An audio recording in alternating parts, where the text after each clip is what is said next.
so many male physicians, and the coaching opportunities just didn't seem like they were as prevalent. The thing that I didn't know I wanted, but 100% needed. I just decided this had had such a transformative effect on my life that I needed to be part of that solution for other male physicians. Welcome, everyone. Welcome back to the channel. Today, we have with us two physician coaches. We have Dr. Mallory Salentine, who, if you haven't watched her video yet, what the heck are you doing? We'll make sure to post it below, but I will give her a moment to remind us who she is. And we also have Dr. Michael Hersh, who is new to the channel. He's also a physician coach, and he'll be discussing with us his coaching journey and also really invite and normalize coaching for men, because there are large gaps not only in the types of coaches that we see, but also the individuals who might pursue coaching and help seeking behavior. So we want to normalize that and really demonstrate how coaching can support someone at an individual level. And as we know from Mallory's video, at a system level. Yeah, thank you so much for having me on again. I'm so excited to be back, and I'm so excited to chat with Dr. Hersh today and hear more about his story too. So I am a pediatrician and I am a leadership coach. I help leaders create better relationships with themselves, with their families, and with the people that they work with so that we can change the culture in the workplace. So I truly believe that it is possible to change those cultures, and it happens with the leadership. Great. And Dr. Hersh, welcome to the channel. Thank you so much for having me. So I am a full-time gastroenterologist. I am married. I have two young kids, and I think I took the typical physician journey. I am somebody who knew I wanted to be a physician from a very early age, and pretty much everything I ever did was motivated by that goal of becoming a physician. And so I went straight through and kind of chose the most rigorous path at every step of the way. Always with this thought that once I finished, right, I will have achieved this thing and everything will be great, right?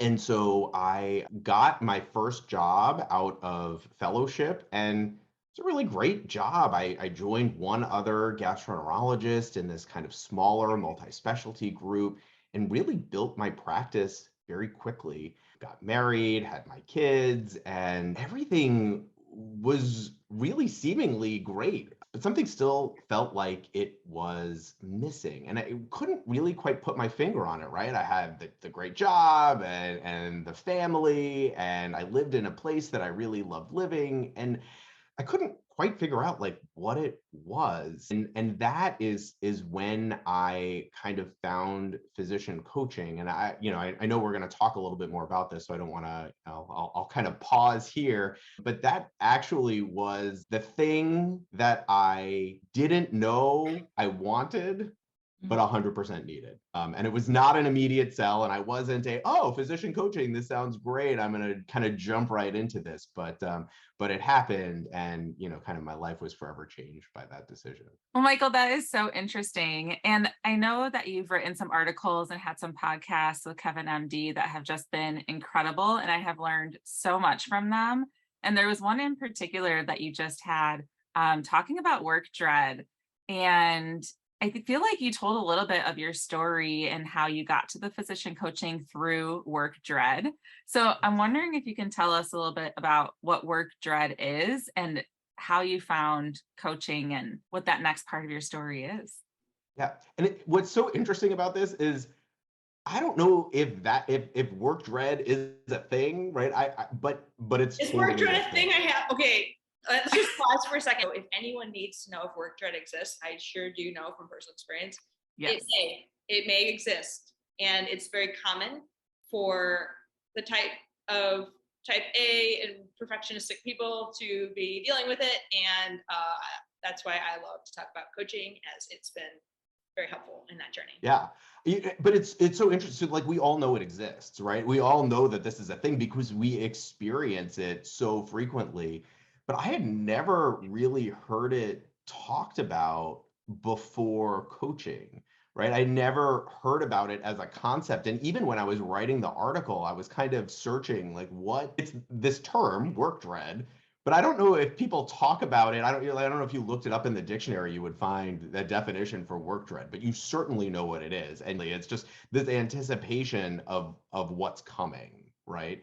And I think we, in some ways are so affected by kind of the overwhelm and the busyness and the stress of our daily life that even in the down moments, the anticipation of what's next, it kind of steals the freedom and the joy that we could be experiencing because we're just kind of waiting for the shoe to drop, right? We're just waiting for that thing to happen that we don't want to happen.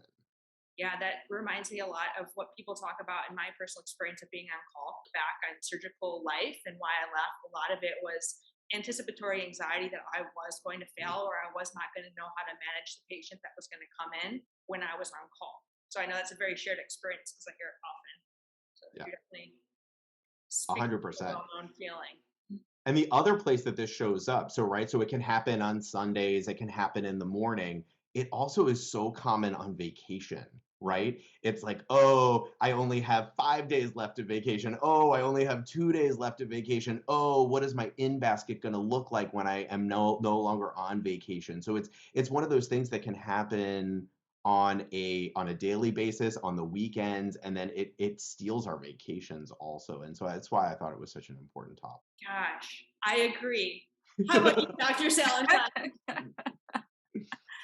I agree too. I think, we look so forward to our vacations and we count down the days, right, until we get to vacation. And then we're scheduling our time out or our out of work emails. And we're thinking about, oh, when we come back, we're going to have to answer all of those emails or we're going to have to answer all of those in baskets. And then you go on vacation and you get to the day before or a couple days before you get back. Should I log in and check my in basket? Should I log in and check my email? Should I get myself ahead? So I agree. I think work is kind of all consuming if you let it be. And that work dread can really consume your nights, your weekends, your time off, even when you're at work, right? So I think it's a really interesting concept. I actually have a friend when I started kind of working in the wellness space, the well-being space, that asked me, like, how do you not dread going to work every day? So it's interesting that we talk about, what is work dread? And she literally asked me, like, how do you not every morning get up and dread going to work? And we talked about grounding exercises, which has been really helpful for me. But Michael, I'm curious what has been helpful for you. Before we can even talk about what was helpful, it was recognizing it, right? Because I think when we talk about normalization, right, we have so normalized this idea of, oh, it's just, of course I don't want to go to work, right? Like that's just normal, right? Who wants to go to work? That's true. And so all of a sudden you've kind of lost perspective on the fact that, wait, we spend so much of our life and so much of our time, first of all the effort that went into being able to do the jobs that we do, and then we spend all most of our days there also being sort of dreading the majority of your life, right? The first thing you have to do is recognize like, oh, it doesn't have to be that way. And so when we talk about what were the strategies, I think the first part was just number one, acknowledging and recognizing that this was happening to me, that I would wake up early, get in my car, get to the parking lot, and not get out of my car. And I would sit in my car and scroll on social media or look through my emails or listen to music or a podcast and not be able to physically turn my car off and walk in the door because of what I was anticipating was on the other side. And until I recognized that it was a problem and that there could be a better way, the solutions, were so far away, I couldn't even imagine what that looked like. Yeah, and Dr. Salentine, I'm remembering our discussion. When I asked you that question, you said naming the problem. And then another group I have, the Legendary Questers, on my channel, and the first part of their book was recognizing the problem. right? Because we can buffer. This came up for me when I left the military in oral surgery, and the next day I started a different residency. And I think that's a grand opportunity to showcase, like, I wasn't ready to actually deal with the core problem. So it took me 5 years to actually just say, like, I kept getting in that cycle of burnout and deep medical demise.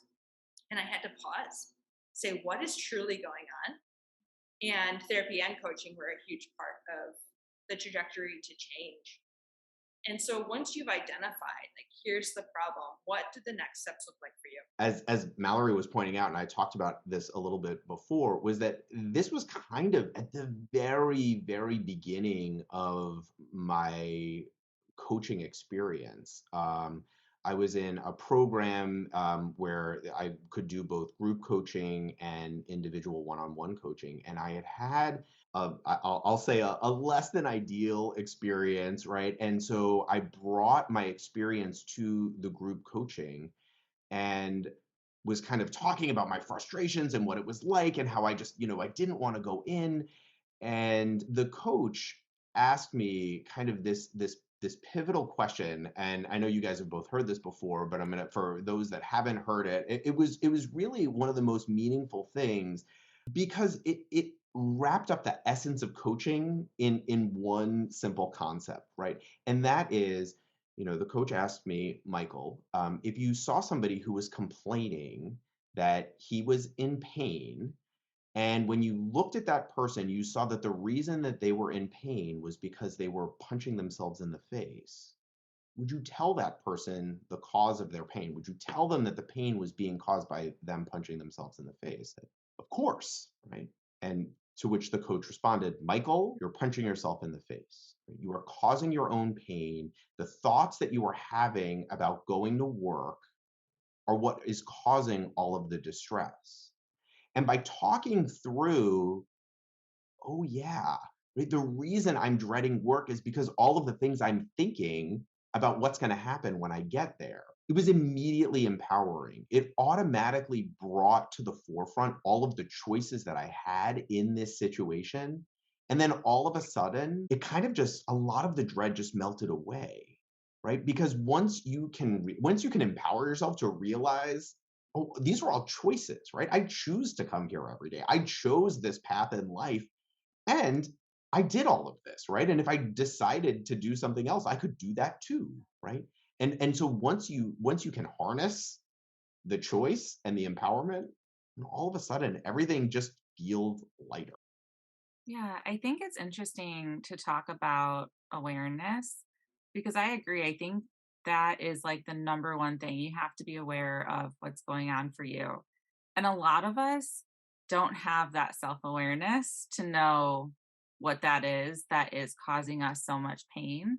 And having someone else show you that is so valuable when you don't have that for yourself. And especially when you're in a place that you're feeling frustrated, you're feeling down, you're feeling like there's no way out. Having that person reach out to you and say, you're punching yourself in the face is just so valuable. So for me, I went years of having a lot of stress, a lot of work dread, kind of all the things that we're talking about. And my preceptor, who then became my partner at work, sat me down one day and was like, you can't do this anymore. You can't work all the time. You can't. And so it wasn't necessarily telling me what was happening for me, but it was bringing the awareness that what I was doing was not helpful. And so then I had to figure out a way to find that help. And I think from a leadership standpoint and from a systemic standpoint, it's really about, like, how do we notice what is happening for the people on our teams and what is happening for ourselves, right? Because as a leader, if you are feeling constant work dread and you are feeling down and you don't want to, walk in the door, you're in your car sitting there like, do I really have to go to work today? That affects your entire team too, right? So they notice that you're, maybe quiet or maybe micromanaging or, lots of different things. And so it's really important as a leader for you to kind of notice what's happening for you and then also looking at what's happening for the rest of your team. So understanding why they're here, why they want to work for you, what their passions are, and kind of all of these different things to help them see, if they're starting to detach or, not showing up or things like that, okay, there's something off here and we can help bring that engagement and that excitement back to work. I think that's one of the interesting things about coaching, right? So one of the phrases that I love about the idea of coaching is that you can't read the label from inside the jar, right? So what you are describing, Mallory, is kind of allowing yourself to be observed. So you're observing your staff to try and help them, right? Because they may be struggling and they may not even know why. But one of the interesting things about coaching, yes, there are things that we can do for ourselves when we are observing our own behaviors or our own feelings and things like that. But it's so helpful to be able to talk to someone else, like you were just also describing, right? Where you can just describe your situation to another human being and they can just kind of hold up the mirror for you and be like, oh, well, obviously, because look what's happening, right? Mhm. And sometimes when you're in it, it's so hard to see your way out of it. And just having that slight shift in perspective that coaching can provide, I think for me, that's made such a tremendous difference in my life. And I'm curious, Michael, you had this large experience, right? This really life changing, wait a second, I can take control of this experience. How did that lead to you becoming a coach? So fascinating, right? Because that was never the goal, never the intention. And if you had told me on that initial call that 2 years later I would find myself here, I would have told you that was insane. It was such an incredible experience, and I loved it so much. What I found was that so many of the coaches that were providing all of this amazing insight were female physician coaches. And what I then found as I continued to look at kind of the world of physician coaching was that there were very few men in this space. And I thought the female coaches that I worked with were incredible, and I loved working with them. But as I continued to look at kind of other female physician coaches, a lot of them only wanted to work with other female physicians, and there were a variety of reasons why. Obviously, the physician experience is fairly similar across the board, but certainly how the experiences amongst physicians, the differences between men and women vary greatly. And I think when you are a female physician, you have these experiences that, in all honesty, men could not understand. And so it completely makes sense to me why female physician coaches would want to help other female physicians. Um, but at least in medical school, at least 50% of my classmates were physicians, and out in kind of well, I'll use my air quotes briefly, the real world, right? There are so many male physicians, and the coaching opportunities just didn't seem like they were as prevalent. I just decided this had such a transformative effect on my life that I needed to be part of that solution for other male physicians that are either struggling or that are just looking to kind of up level where they're at in their career. And there's so many different avenues that coaching can help people. And so that's why I did this, and it's been incredible. I see that gap. I'm former military and more male dominated field. I was in oral surgery when I was in the military. And with the increased prevalence of suicidal ideation and suicide risks and the lack of normalization of help seeking behavior, what the military and now what we're talking about for physicians is really trying to focus on how do we support people in a meaningful way. And then, of course, the hurdle is how do we normalize help seeking behavior for men? Because society has seemingly made that much more challenging, has normalized it to man up. But people are humans. Like, how do we allow people to really embrace, like, I am an emotional human and asking for help is a sign of strength. And I know you can't speak for all of the men in the world, but for you, how have you stepped into that role and been embracing it? Well, I just want to pause because I think what you said is so meaningful. And one story that I also think is important to share, and another reason why I wanted to step into this role as well, is that my wife's cousin, Kevin Deal, died by suicide in his fourth year of medical school. And I am not, by no means am I saying that physician coaching would have made the difference in this particular circumstance. And certainly there is a difference between therapy and psychiatry and medications and suicidal ideation and coaching. But the one thing that I can add to the world is coaching, right? So I am not, as a physician, I'm trained as a gastroenterologist, and I deal with mental health on a daily basis as part of my medical work, as all physicians do. And so I thought that in what I can add in my experiences and in my knowledge and in my day-to-day practice, that coaching can be the thing that might help people, and maybe somebody that is not interested in reaching out specifically for therapy, but would consider physician coaching in whatever way, as you were saying, normalizing help-seeking behavior, whatever way we can help and support each other, like that is what I want to be there for. Yeah, and I want to chime in from my perspective as someone who lived and lives carefully, because I would be lying if I say, those thoughts went away when I left surgery. And so it's been very important for me to really focus on what adjunctive supports we may provide people. To your point, a lot of people who may be more resistant to seeking a mental health diagnosis for whatever fear it is to their medical license, which is a real fear or a perceived fear, or just the stigma of mental health, where coaching can be more accepted. And also to catch people earlier. We think prevention's key, right? Instead of waiting until a person is a state of non-function. But coaching can come in, a person is still functioning quite highly, but they need some support and they need to feel empowered. Right. Because I think also some of this comes in that, it's kind of the weight of expectations. You find yourself doing something that you thought you wanted to do, and maybe you don't want to do it anymore. And the weight of the decisions that you've already made weigh so heavily that it forces you down this path, and it can be hard to challenging to see your way out of it.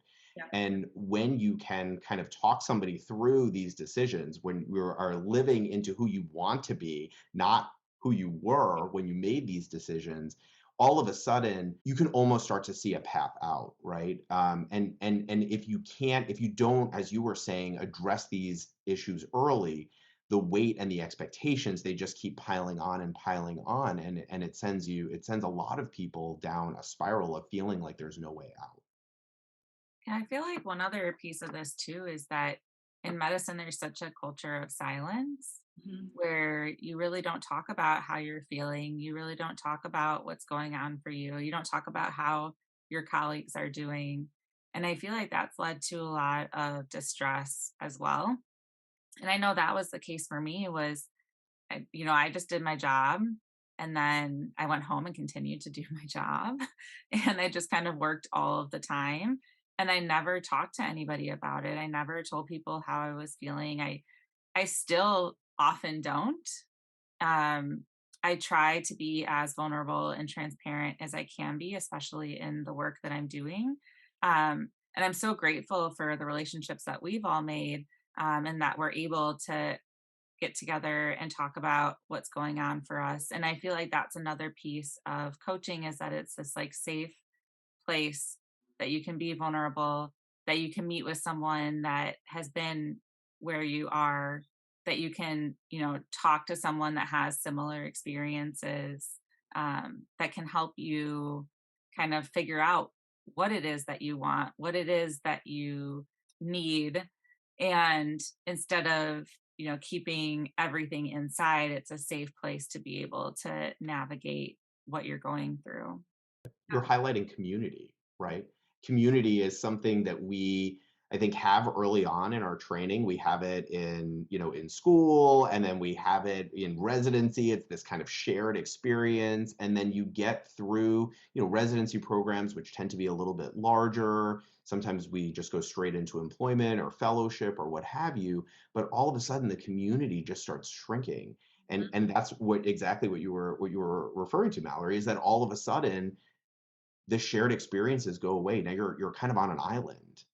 um, and so being able to bring kind of these shared experiences of what it's like to be out in the world as a physician dealing with the things that we deal with every day, I think that is something else that coaching gave to me that I didn't have before I found it, was this community of people that I could share all of this with. And all of a sudden, I had all of these negative thoughts about the things that I was thinking, right? About the frustrations and all of the things that we all deal with every day. And to hear one other physician say that they felt the same way about the same thing, all of a sudden it was just this mic drop moment of like, oh, Mhm. I'm not alone in this. Yep. And when you can stop feeling alone in that experience, again, that was a game changer. I'll say that's why I write today. It took one physician who told me she was having the exact same thoughts to save my life. I went on medical leave shortly after because I'm like, okay, like this is a shared experience, and this is why I feel more comfortable being as vulnerable as I can be on Kevin and Pete, because I'm like, if this saves a life, it's worth it. I also wanted to highlight what you said about the isolation. Came into the third year medical rotations, and I saw that shift from being a group in didactics to then being a third year on clinical rotations, kind of isolated and also in an environment where you kind of feel like a fish out of water. That's where I really was feeling people starting to develop a lot of significant distress, like imposter syndrome, being isolated, the element of shame coming in, and how silence is often because we're experiencing a lot of shame. I think shame is so prevalent in medical culture. It's one of the ways that physicians are encouraged to do things maybe sometimes that they don't want to do, right? So it's one of the, like, if I say no, then I'm a bad person, right? If I don't do this thing that they are asking me to do, and no matter what it is, whether it's seeing another patient or doing an extra procedure or staying late or doing a peer-to-peer or all the things, if I say no, I am bad. And so Brene Brown has some really incredible books, and It there says, you what go. would Brene Brown do? Cheers, Brene. Yeah. We're gonna get her on this channel eventually because we always give her shout outs. That would be incredible. But for those that don't know, right? So the difference between shame and guilt, right? So guilt is I did something bad. Shame is I am bad, right? So and the problem with shame, I like to describe shame, and I'm a little bit older. I've kind of used this reference before, and I can't believe that there are people out there that have not seen the movie Gremlins. But if you recall, have you guys seen I've Gremlins? heard of it. I don't know if Oh my goodness. It's a great movie. It Definitely have to is. see it. So, but the Gremlins, there are a couple of things that make them thrive, right? So keeping that they require the dark, and you kind of feed them after a certain time, right? So all of the things that are kind of not good. So shame is kind of like a gremlin, right? And what are the things that kill the gremlins is shining light on them, right? wow. And it's I the definitely gotta same. watch this movie. Get your 1980s on. So good, so good. Um, and it's the same with shame, right? When you can put it out there, when you can shine light on it, um, all of a sudden it starts to feel just less. And for me, and this was a tremendously shameful thing for me, was when I was going through an issue with medical malpractice, right? This is something that lingered on and on, and is something that so many physicians deal with all the time. And if when I was doing my intro earlier with you today, I said, I didn't really know what was going on. I just knew that like something needed to change, right? And that's when I found physician coaching. If you ask my wife what was going on, she would tell you that I had just gotten through this kind of medical litigation landscape that had left me feeling just terrible about everything, about just the practice of medicine and the experience, and left me feeling like, is this really how I want to spend my life? Do I want to keep doing this? It was tremendously shameful for me.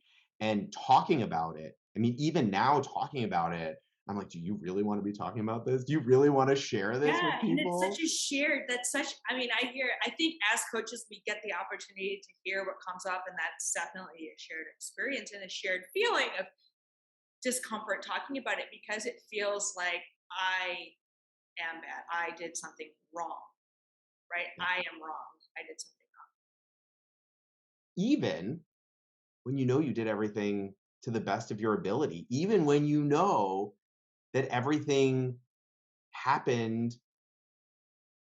even the outcome may not have been what you wanted, but you know that you did everything that you could have done with the knowledge that you had at that moment, wrong. right? And so talking about it is freeing in a certain way. It kind of releases, and back to what you were saying before, if you can help one person, right? If me sitting here normalizes the fact that this is something that so many physicians go through. I remember talking to another physician, an older physician who I was mentioning this to, and how distraught I was at the time. And he was like, "Really? If you're going to practice, you can expect to be sued at least once every 7 years." I remember coming up for recredentialing, and the credentialing committee was like, "You forgot this lawsuit," and he was like, "Oh, really? I didn't even know that that was going on." Mm. He was like, "You just, it's just, this is a fact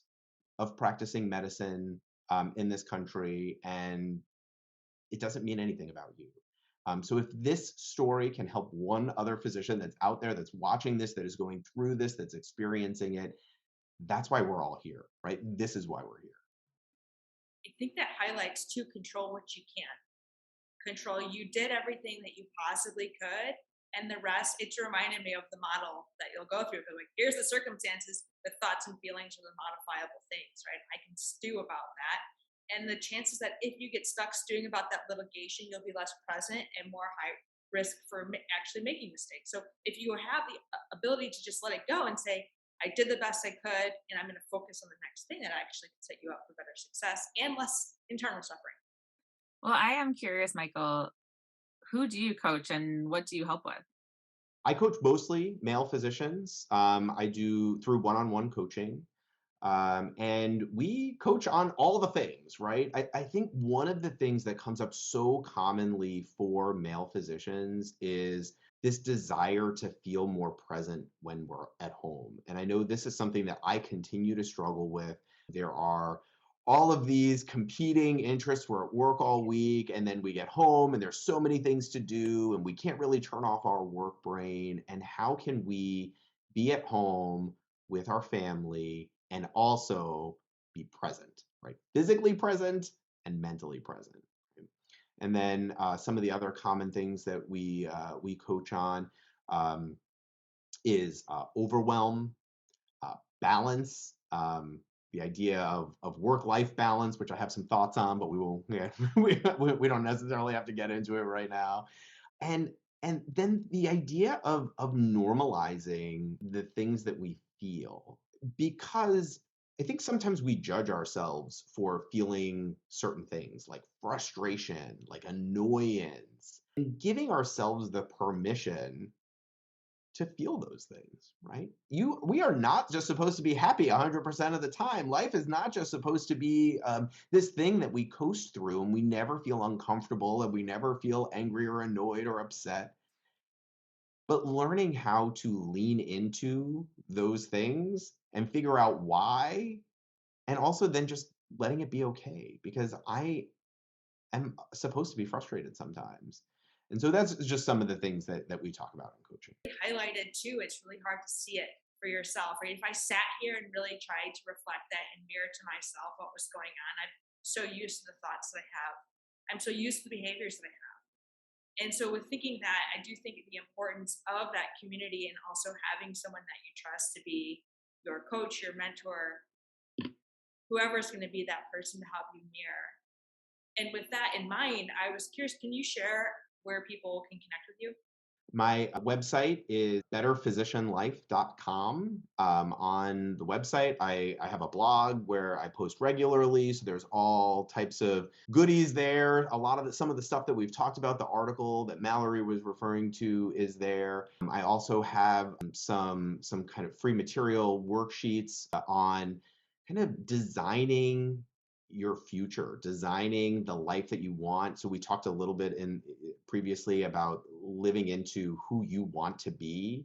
And that's something else we didn't really touch on today, was that physicians were so goal oriented, right? And I told you about me, right? I knew what I wanted to be, and I just like blinders on, went straight for it. But we get through our training and we forget that we get to still have goals. This is not graduating from residency or fellowship is not the end game, right? It is the beginning of what is still to come. And so, there's a worksheet on my website, Design Your Life, where you get to picture, like, what do you want your life to look like 25 years from now? We forget to think about these things.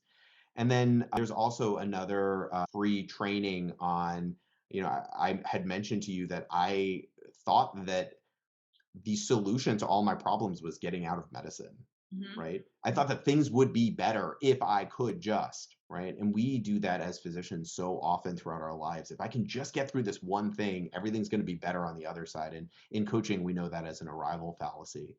And so I have a training on the arrival fallacy, and it's all free on my website. So again, www.betterphysicianlife.com. And as I think you highlighted, we have so much that we talk about. So I certainly will invite you both back on the channel, and highlighting what you were talking about was we can actually be very goal oriented, and that can have a very transactional relationship. And when I made it to surgery, I was checking off all the boxes. And where coaching and where you can walk with people is really that transformative process and say, do I really want where I'm going? So thank you, Dr. Salentine and Dr. Hersh, for joining me today. And thank you to the audience. Make sure to leave your questions, comments down below. Make sure to reach out to Dr. Salentine or Dr. Hersh for more about them and to connect with them for coaching, and for Dr. Salentine coaching and consulting. So thanks so much for watching. Thank you for having us, Thank Jillian. you.